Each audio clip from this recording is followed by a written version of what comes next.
Welcome to the world of Yara. Blissfully picturesque one day, explosive the next.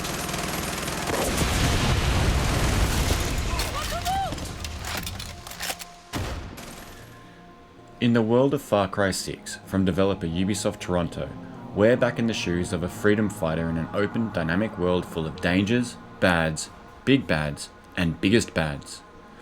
As Danny Roja, we're tasked alongside a guerrilla revolutionist group known as Libertad with overthrowing the local Yaran despot Anton Castillo, whose oppressive regime has forced the island nation of Yara and its denizens to either cower in fear, pay the price for not falling into line, or revolt in the most emphatic way possible. As a Far Cry game, this sixth entry comes jam-packed with narrative and character.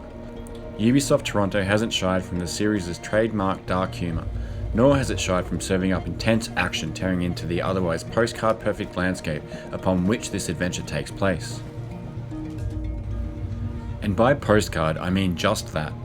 The setting of Yara is terrifically stunning, which serves only to amplify the intensity of not just the moment-to-moment action, but to also constantly remind you of what it actually is you're fighting for.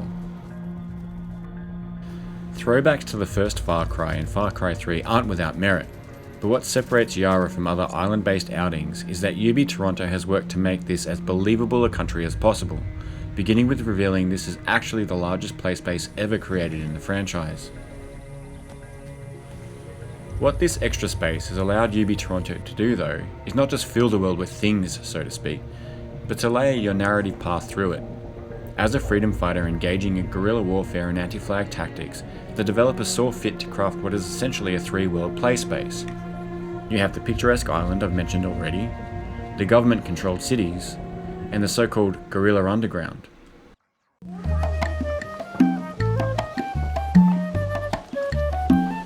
And it's here, in this safest of Roja spaces, we get perhaps the biggest shift in open-world design for the Far Cry series yet, that at first might seem trivial, but has the potential to wholly elevate a design approach to the franchise moving forward. And that's holstering your weapon. In entries past, each protagonist has been a weapons-first kind of hero, but we saw with Assassin's Creed Odyssey what it meant in a larger open world to be able to walk among the enemy, or potential enemies, without incident, in a system designed not to gate the player's exploration and general path through the world, but rather to promote it. In Far Cry 6, this is entirely the point behind the move to holster, as world director Ben Hall, who also happened to work on Assassin's Creed Odyssey, explained to me in an interview on AusGamers saying that the world doesn't revolve around you, it's happening, it's functioning, and there are other people in the world that can also be creating chaos, and there are moments where we can experience this with holstering your weapon. This decision ties in nicely with the idea of the game's three-world play space, which ought to allow you to jump seamlessly between them depending on where you are in the narrative. Also, while nothing has been confirmed, the mind starts to wonder at the possibilities this simple mechanic offers in things like espionage, spying, undercover, and subterfuge. Ben added, "You can actually see the military oppressing somebody on the side of the road and decide if you want to get involved with that or not. You can decide if you want to help them out or not." How this all permeates the play space, and in particular the guerrilla underground and where that's embedded in the world, is something I'm personally very excited for. But as it stands, the simple act of not looking dangerous might be the biggest shift in the series yet. Of course, it wouldn't be a Far Cry game without a few staples.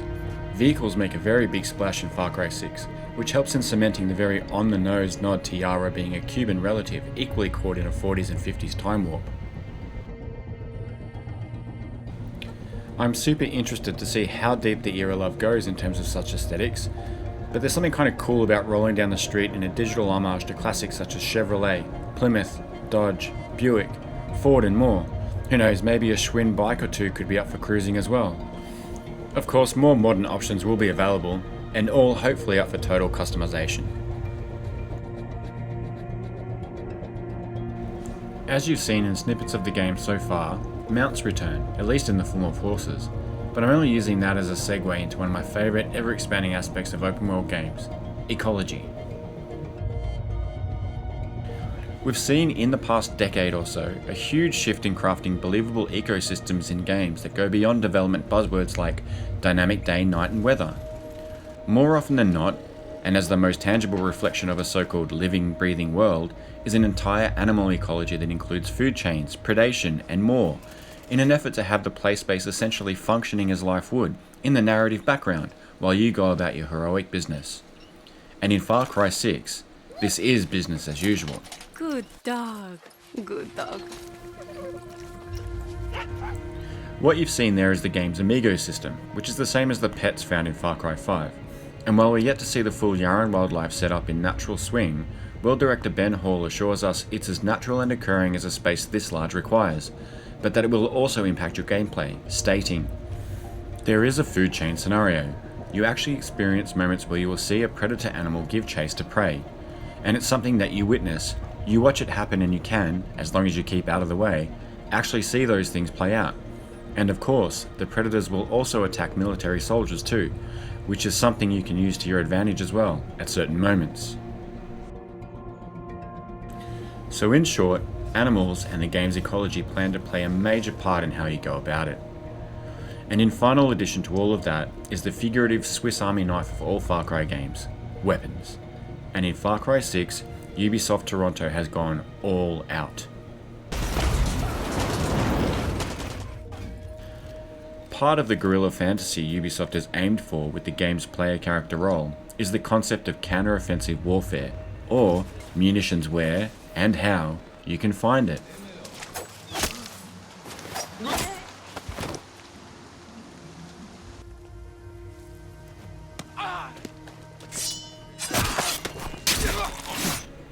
This approach has allowed the developer to get creative in the trigger department, with a robust customization offering for base weapons,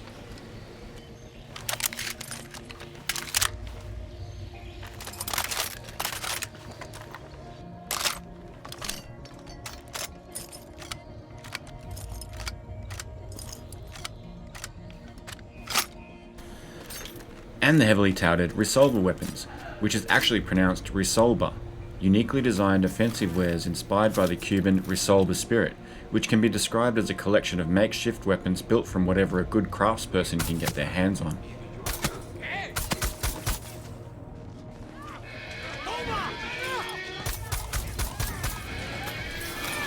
So in summation, we're in store for a stunning game with multiple layers packed with disparate elements.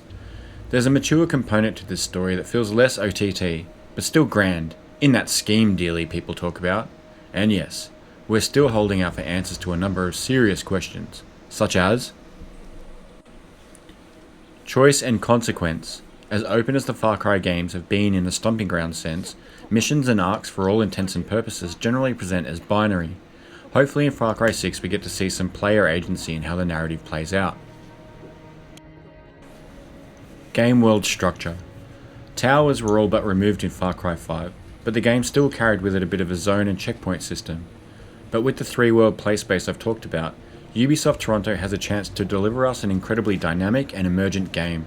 So all eyes are now fixated on just how that map will work. And finally, is bigger is better? The touted largest game world in the franchise's history will mean nothing if there's nothing meaningful in it. And what's concerning is repetitive tasks utilised to fill the space rearing their head here. It's a path we've seen the Assassin's Creed teams since Origins go down, and it's one we desperately hope Far Cry 6 doesn't follow. Hopefully the dynamism we're optimistic for feeds into this, and we get a fluid experience not bound by oppressive structure. I mean, it's clearly in the game setting brief, right? All of this is big brushstroke levels of questioning too. Things like microtransactions, last-gen impact on new-gen design, multiplayer and crossplay details, post-release content plans, and more permeate the internal town hall within us all. But as the game is out this year, we're on the home stretch, which means more info will be incoming. So be sure to check back with me and AusGamers as we count down the months to Revolution. Bit by bit, like a